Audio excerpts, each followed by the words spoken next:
The sky was clear. The forecast said nothing. Olympic Channel Report, March 2021. The sky over El Tunco on the morning of March 22nd was the particular shade of blue that exists only in the tropics, where the atmosphere is saturated with moisture and the angle of early light produces a clarity that photographs consistently fail to capture. It was deep. It was still. It offered nothing in the way of warning. Catherine was awake at 5:30, which was her custom on training days. The house was quiet, her parents still sleeping, the neighborhood's sounds still the slow, nocturnal sounds of dogs and the occasional vehicle. She moved through her morning routine with the efficiency of long habit: water, a small breakfast, the specific stretching protocol that her coaches had developed for her, the careful inspection of her equipment. She had 2 boards with her primary board and a backup, and she checked both in the manner of someone who has learned that small, overlooked details can become large problems at critical moments. She was 22 years old, and she was in the best shape of her life, and the ISA World Surf Games were 3 weeks away, and the sky was clear. Beto arrived at the house at 6:15. He had been doing this, appearing in the mornings on training days, being present, for as long as Catherine had been competing seriously. He had no official role in her competitive career. He was not a coach, or a manager, or a sponsor representative. He was her uncle. He came because he had always come, because his presence was part of the structure of her preparation. They walked to the beach together. The distance was not far, perhaps 15 minutes, along roads that Catherine knew so completely that she could have navigated them in darkness. The street food vendors were beginning to set up for the morning trade. A dog that Catherine recognized, a thin yellow animal that she had named Amarillo, watched them from its spot under a plastic chair as they passed. The beach was not empty when they arrived. A handful of other surfers were already in the water or preparing to enter.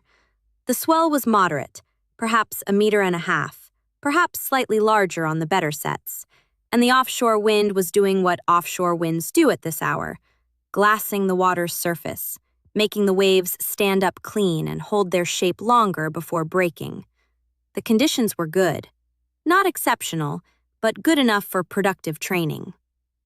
Catherine waxed her board at the water's edge, working the wax into the deck in the circular motion that is one of surfing's most meditative rituals, a practice so habitual that the hands do it without conscious direction while the mind is elsewhere. Her mind this morning was on the wave she was watching. A set wave had just broken farther up the beach, and she was calculating from its shape and speed what the next set might offer. It was here, standing at the water's edge with her board under her arm, that she saw her friend. The woman was German, a surfer whom Catherine had met through the international competition circuit, one of the many friendships that arise between people who share a passion that takes them to the same remote beaches across the world. She had been in El Tunco for several days, using the pre-games period to familiarize herself with the waves. Catherine saw her friend approaching from down the beach, and her face did what faces do when they see someone they like unexpectedly. It opened, and the smile that arrived was not the social smile of public life, but the private one, the quick and genuine one. She went toward her. They embraced. The embrace was the embrace of people who are genuinely glad to see each other, who have not seen each other in some time, and who are now here together in a beautiful place on a clear morning, which is as good as things get. The morning continued. Catherine paddled out and began her session, working through the specific drills that her training schedule prescribed for this day. She was focused. She paddled for waves with the deliberate selectivity that marked her competitive approach. On the waves she did take, she surfed with the quality of presence that Beto, watching from the shore, had come to recognize as the sign of a good session. She was in the wave, not just on it. The sun had climbed higher. The other surfers in the water moved in their own orbits. The beach was now fully awake. The food vendors operating, The distant sound of music from somewhere up the street, a tour bus disgorging tourists who stood at the railing and looked at the ocean, the way that people look at things that are larger and more powerful than anything they encounter in daily life. At a certain point in the late morning, Catherine came in from the water. She had been out for perhaps 2 hours. She needed a break, some water, some food. Beto was there with a bottle of water and the quiet availability of someone who knows his role and fulfills it without requiring acknowledgement. She drank.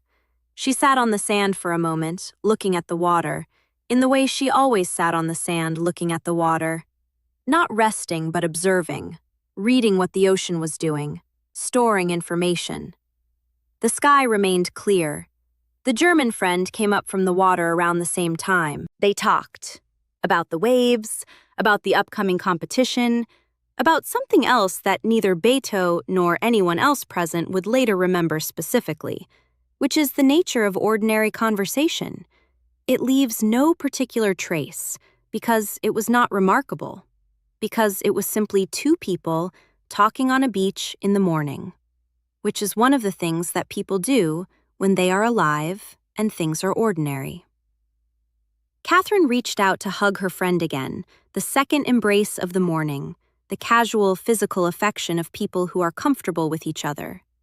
The noise, when it came, was a sound unlike anything anyone on that beach had heard before. Not the crack of ordinary thunder, which announces itself with build and dissipates with rumble, but something instantaneous and total, a detonation, without precedent or antecedent, from a sky that had offered no warning. The morning was over.